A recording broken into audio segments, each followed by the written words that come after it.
Welcome back, dear darlings. Today we are back again with a new story. Hope you enjoy it. Today's story is I teamed up with my stepkids to prank my fake CEO husband. Chapter 1: The Ironclad Agreement. Maya Lin tugged at the collar of her starch-stiffened gray blazer, a garment she had purchased from a thrift store specifically to project an aura of joyless authority. It smelled faintly of mothballs and despair, which she hoped would add to her newly adopted persona. Beneath the desk, however, she wore neon yellow socks patterned with dancing tacos, a small, secret rebellion against the sterile, monochromatic aesthetic of Vance Global's executive floor. Sitting directly across from her was Julian Vance.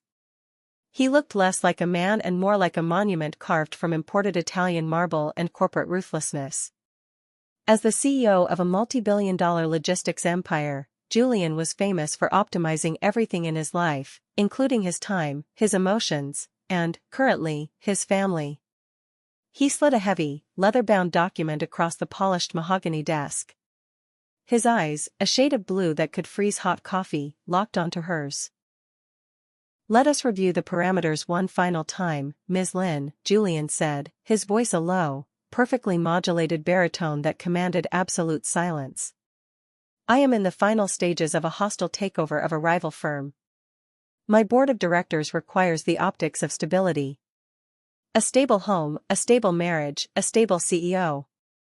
Optics." "Got it," Maya nodded enthusiastically, her curls bouncing in a way that entirely undermined her severe blazer. She quickly cleared her throat and forced her face into a tight scowl. Acknowledged, Mr. Vance." Julian pinched the bridge of his nose. "Beyond the optics, there is a practical necessity for this arrangement. Since their mother passed away, my children, Oliver and Lily, have systematically terrorized every caregiver, nanny, and tutor I have employed. They lack discipline. They lack structure. I work 90 hours a week, I do not have the bandwidth to constantly discipline them. I need a warden. I need an immovable force." Maya sat up rigidly. "A boulder. I will be a very strict boulder. I need someone who will not coddle them," Julian continued, ignoring the boulder comment. "Bedtime is at 8 o'clock sharp. Meals are strictly nutritional, no sugar, no processed foods. Screen time is limited to educational documentaries. You will not play games. You will not entertain their chaotic impulses. You will establish total, unwavering authority." Maya looked down at the contract. Attached to the bottom of the final page was a number that made her head spin. It was enough money to save her grandfather's failing community art studio, clear her debts, and buy enough art supplies to last a lifetime. All she had to do was play the role of the wicked, unyielding stepmother for 6 months. She had watched enough soap operas to know how to glare at people. How hard could it possibly be? "I can be absolutely terrifying," Maya promised, leaning forward. "I once made a golden retriever drop a stolen bagel just by looking at him." Julian stared at her for a long, calculating moment. "Ms. Lin, I am placing a significant amount of faith in a woman who brought a flamingo-topped pen to a legal signing." Maya quickly hid the fluffy pink pen behind her back. "It's a tactical flamingo. Very intimidating in the wild." Julian let out a heavy sigh, the sound of a man who was out of options and entirely out of time. "Sign the document. You will move into the estate tomorrow morning. We will sign the legal marriage registry on Friday for the press. From the moment you step through those doors, you are the absolute law of that house." Maya clicked her flamingo pen and scrawled her signature on the dotted line. "I will be at the office until late tomorrow night," Julian said, standing up and buttoning his impeccably tailored suit jacket. "I expect a full report on their behavior by morning. Do not let them smile you into submission." "No smiling. Zero joy. Only rules," Maya said, giving him a stiff, awkward salute. As she walked out of the towering glass skyscraper, Maya took a deep breath. Strict, distant, uncompromising. She chanted the words in her head like a mantra. She was ready to be the ultimate disciplinarian. Chapter 2, The Tactical Alliance. The Vance estate was a sprawling, Gothic-inspired mansion of dark stone and wrought iron that looked about as welcoming as a haunted bank. Maya dragged her bright yellow suitcase up the sprawling driveway, mentally preparing her best scowl. She pushed open the heavy oak front doors, stepping into a grand, echoing marble foyer. Before she could even announce her presence, the ambush began. Standing atop the grand sweeping staircase were two children. Oliver, a 10-year-old with messy dark hair and eyes that held far too much calculating intelligence, and Lily, a 7-year-old wearing a tutu over sweatpants. They were both holding massive, aggressively neon super soakers. "You must be the new warden," Oliver announced, his voice completely flat. "Dad warned us about you." "We don't like wardens," Lily added, pumping the handle of her water gun with terrifying speed. Maya froze. She thought about the airtight contract in her purse. She thought about Julian's strict instructions. She thought about her expensive, dry-clean-only gray blazer. A stream of icy water hit her squarely in the chest. For a fraction of a second, Maya tried to summon the spirit of the iron-fisted disciplinarian. She opened her mouth to deliver a stern reprimand about respecting authority and the rules of the house. Instead, a loud, chaotic laugh burst from her chest. "Oh, you have made a terrible enemy today," Maya declared.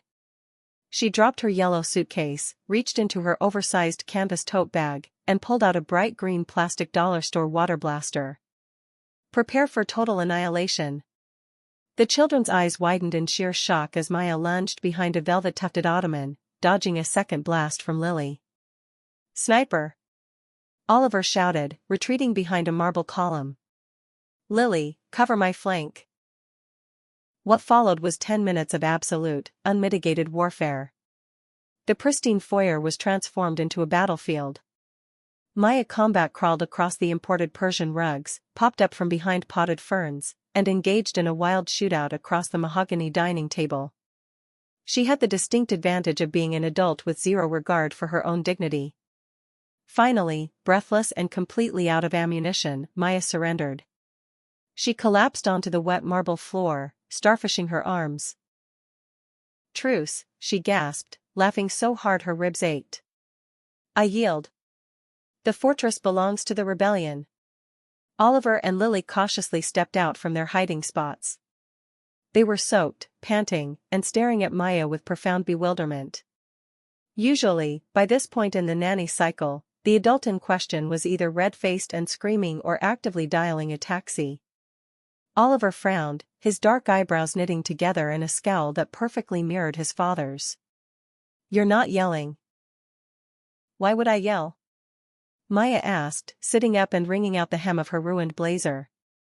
"That was the best ambush I've seen in years. Dad said you were going to make us eat broccoli for breakfast and go to bed when the sun was still up," Lily said, her grip loosening on her pink water gun. Maya sighed, patting the floor next to her. Hesitantly, the two children walked over and sat down in the puddles. "Okay, look," Maya said, lowering her voice conspiratorially. "I'm going to tell you a secret, but you cannot tell your father. If you tell your father, I get fired, and he'll hire an actual warden who hates joy." Oliver narrowed his eyes. "Understood." "I am physically incapable of being strict," Maya confessed. "I eat ice cream for dinner. I cry during commercials about rescue dogs. I bought this gray blazer to look mean, but it's itchy and I hate it." "Then why did you sign the contract?" Oliver asked sharply. "Because I need the money to save my art studio," Maya answered honestly. "But here's the thing. I don't think you two need a warden at all. I think you're just bored and lonely. Why do you chase all the nannies away?" Oliver looked down at his shoes. "Because if we act bad enough, Dad has to come home from work to fire them. It's the only time he leaves the office." Maya felt a sharp ache in her chest. The humor of the water fight vanished, replaced by a fierce wave of protectiveness. Julian Vance wasn't just a workaholic, he was a ghost in his own home. "Okay," Maya said, her eyes flashing with a new kind of determination. She leaned in closer, and the kids mirrored her, forming a tight huddle. Here is the new deal. To the outside world, to the cameras, and especially to your dad, I am the terrifying, iron-fisted stepmother. We fake the discipline. We stage the broccoli eating. And in secret? Lily whispered. In secret, we form an alliance, Maya grinned. And our mission? We are going to prank your father so hard, and create such highly controlled chaos, that he is physically forced to take days off and spend them with you. Oliver's corporate facade shattered, revealing a brilliant, mischievous boy. Operation CEO Takedown. Exactly, Maya beamed. Chapter 3, The Great Digital Detox. Julian Vance expected a disaster when he stepped through the heavy oak doors of his estate at 9 o'clock on Friday night. He fully anticipated the smell of smoke, shattered glass, or a sobbing woman holding a resignation letter. Instead, he was greeted by the soft, sweeping sounds of classical music. Frowning, Julian loosened his silk tie and walked quietly toward the formal dining room. What he saw stopped him in his tracks. His children were seated at the long mahogany table, their postures impeccably straight. Before them lay thick, leather-bound encyclopedias. Pacing behind them was Maya. Her hair was pulled back into a bun so tight it looked painful, and she was wearing the charcoal gray blazer, tapping a wooden ruler against her palm with a rhythmic smack, smack, smack. Posture, Oliver, Maya barked, her voice flat and commanding. A sloppy spine leads to a sloppy mind. Oliver immediately straightened his shoulders. Yes, stepmother. Julian stood in the doorway, utterly mesmerized. He had never seen his children look so compliant. He cleared his throat, and Maya spun around, her eyes narrowing. Mr. Vance, Maya said, giving him a curt nod. You're late. Visiting hours in the educational wing concluded at 8:30. Julian blinked. The educational wing? This is the dining room. Not until Sunday dinner, Maya corrected smoothly. Until then, it is a zone of rigorous academic discipline. Julian looked at his children, who were staring dutifully at their books. A rare look of profound relief washed over his face. Ms. Lin, I am astonished. You have achieved the impossible. I will leave you to your methods.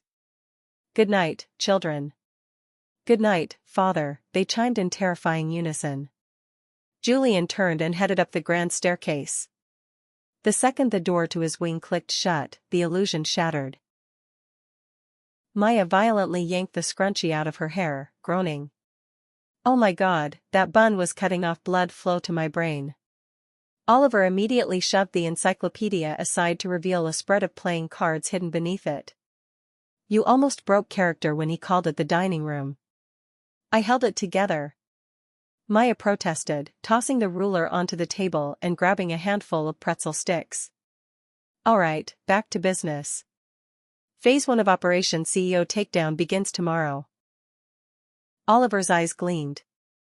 Tomorrow is Saturday.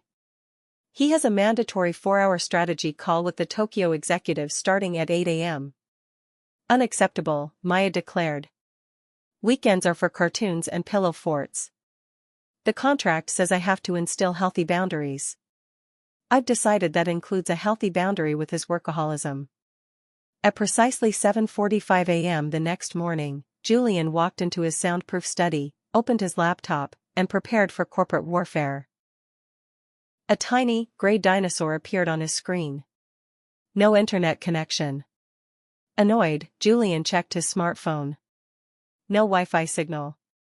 He marched downstairs to the kitchen, expecting to find the router malfunctioning. Instead, he found Maya sitting at the kitchen island, sipping a smoothie. On the counter, locked inside a clear plastic lockbox with a heavy-duty combination padlock, was the home's Wi-Fi router. Stacked neatly next to it were all of the children's iPads and television remotes. Maya, Julian said slowly. Why is the central router inside a vault? Maya didn't flinch. Good morning, Julian. Today is Saturday. In accordance with my mandate to instill discipline, I have instituted a strict, mandatory 48-hour digital detox. Julian stared at her. A what? A digital detox. Screens rot the brain. We are returning to the analog world. That is wonderful for their character, Julian said, his voice tightening. However, I have a multi-million-dollar strategy call in 10 minutes. Open the box. Maya slowly stood up, crossing her arms. I'm afraid I cannot do that. If I make an exception for you, what message does that send to Oliver and Lily? It tells them that rules are flexible. Do you want them to think authority can be compromised? Julian opened his mouth to argue, but the words died in his throat. He looked at Oliver and Lily, who were watching him with wide, innocent eyes. I need the internet, Maya, Julian gritted out. The rules are absolute, Maya replied, her face a mask of uncompromising stone. Internally, she was doing backflips. Unless you wish to breach Section B of our contract? Julian looked at the lockbox. He looked at the immovable boulder he had married. For the first time in 10 years, Julian Vance missed a meeting. Chapter 4, The Shadow Economy. Julian Vance did not know how to exist offline. For the first hour of the great digital detox, he paced the living room like a caged snow leopard.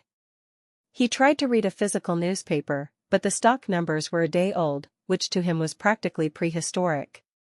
Just as he was contemplating dismantling the plastic lockbox with a fire poker, Maya marched into the room, followed by the children carrying a vintage Monopoly board. Mr. Vance, Maya barked. Since you are currently idle, you will participate in our afternoon curriculum. It is vital that the children observe their father engaging in mandatory character-building exercises. Julian looked at the colorful cardboard box. You want me to facilitate a board game? I want you to facilitate a financial literacy and real estate acquisition simulation, Maya corrected, her face entirely devoid of humor. Julian unbuttoned his suit jacket and sat down on the edge of the sofa. Very well. If we are simulating the real world, we will do it properly. I will be the banker. Maya slammed a piece of notebook paper onto the table. House rules of engagement. No emotional responses to bankruptcy. Ruthless capitalism, trades must benefit the initiator. The warden tax, any player rolling doubles pays $50 to the warden, Maya, for property maintenance. The simulation commenced with terrifying intensity. For the first hour, Julian was a machine. He bought up properties with the cold, calculating precision of a corporate raider. He didn't coddle his children. When Lily landed on his hotel, he demanded her last $100 without a flinch. This is how the market works, Lillian, Julian said, stacking his paper money. You overleveraged yourself. Yes, father, Lily said softly. Underneath the table, however, she was secretly slipping a $500 bill from Maya's lap into her own shoe. Maya was playing a completely unhinged long game, violently hoarding every railroad and refusing to buy traditional neighborhoods. Rent is due, Julian, Maya demanded sharply as his battleship token landed on the Reading Railroad. $200. And wipe that smirk off your face. Joy is not permitted during financial transactions. Julian paused. He looked at Maya's severe expression and at his children, who were intensely strategizing how to bankrupt him. He realized, with a sudden jolt, that he hadn't thought about his Tokyo merger in over 2 hours. I am not smirking, Ms. Lin, Julian replied, his voice a low drawl, though the corners of his mouth were twitching. I am merely calculating how long it will take to dismantle your transit monopoly. Oliver suddenly slammed his race car down on boardwalk. I'm buying it. And I'm putting a hotel on it. Julian's eyebrows shot up. A bold move, Oliver. But you lack the liquidity. Actually, Oliver said, maintaining a perfectly straight face, stepmother gave me a high-interest, under-the-table loan while you were counting your yellow properties. Julian's head snapped toward Maya. You are engaging in unregulated shadow banking? It builds character. Maya snapped back, slamming her hands on the table. Deal with it, Wall Street. For the first time in 5 years, the cavernous, silent living room of the Vance estate echoed with the sound of genuine, unbridled shouting, and beneath it, the unmistakable, suppressed giggles of the rebellion. Chapter 5: The Surrender. By 5 a.m. on Monday morning, Phase 2 of the Alliance's plan was in motion. Inside the Master Suite's cavernous walk-in closet, Maya, Oliver, and Lily moved like a highly trained covert ops team. With ruthless efficiency, they pulled every single bespoke, Italian silk wool suit, crisp white button-down, and silk tie off the hangers, stuffing them into heavy-duty black trash bags. They left exactly 2 items folded in the center of the vast, empty space. A faded, maroon Harvard crewneck sweatshirt and a pair of gray sweatpants.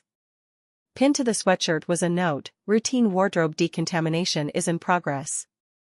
All formal garments have been confiscated. Please dress in the provided authorized uniform. 2 hours later, a roar echoed through the upper wing of the estate. Maya. Julian marched barefoot down the grand staircase, wearing the Harvard sweatshirt and sweatpants. He found his strict wife in the kitchen, aggressively chopping celery with a severe scowl. Oliver and Lily sat at the island, chewing raw celery sticks like hostages. "Ms. Lynn," Julian barked. "Where are my clothes? I have a board meeting in exactly 90 minutes. Maya did not stop chopping. "Mr. Vance, we do not elevate our voices before 9 a.m. It disturbs the children's circadian rhythms. Your garments have been quarantined. I suspected a microscopic moth infestation, so I ordered a comprehensive fumigation of all porous textiles." Julian stared at her, utterly flabbergasted. "You fumigated my Armani suits? Without asking me? I am the warden of this household. I do not ask permission to execute hygiene protocols. I cannot go to the Vance Global headquarters in a sweatshirt. I am the CEO.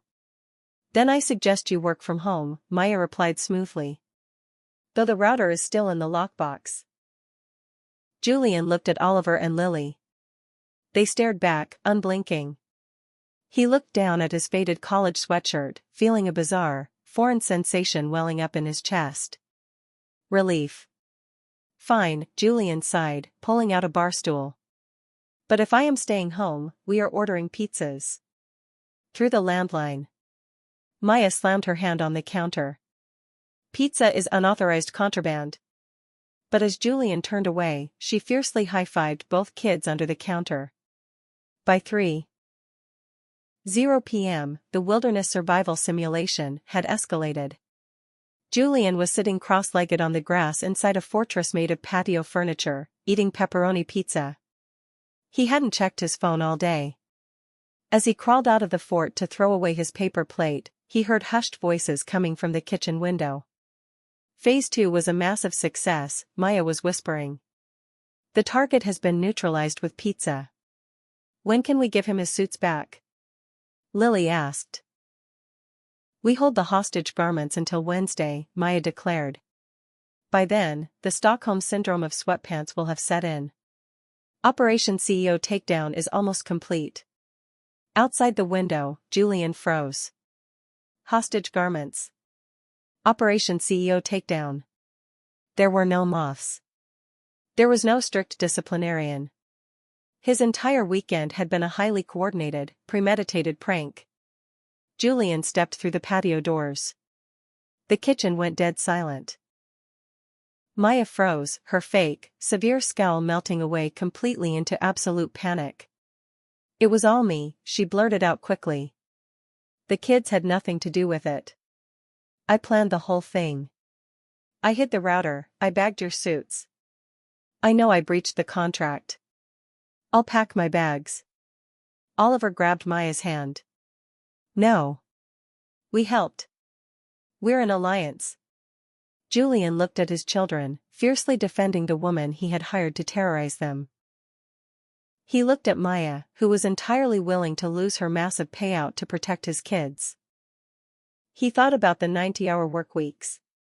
He thought about the empty, silent house. He thought about the fact that today was the best day he'd had in 5 years.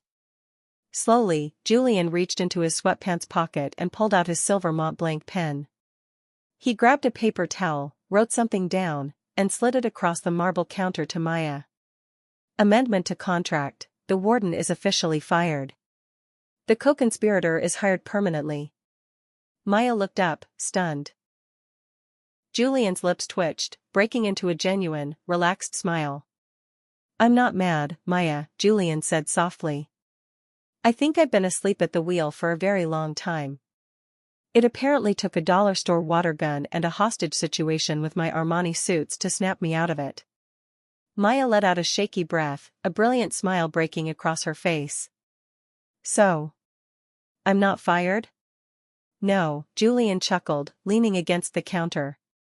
"But you are going to help me carry my suits back. And then, we are going to renegotiate my monopoly debt. I believe I was the victim of unregulated shadow banking." Oliver pumped his fist in the air. "The Alliance wins." "Yes, it does," Julian agreed, looking at Maya with a warmth that made her heart race. "The fake marriage is over. I think it's time we tried a real one." Thank you for watching, dear darlings. Don't forget to like and subscribe the channel for more such story.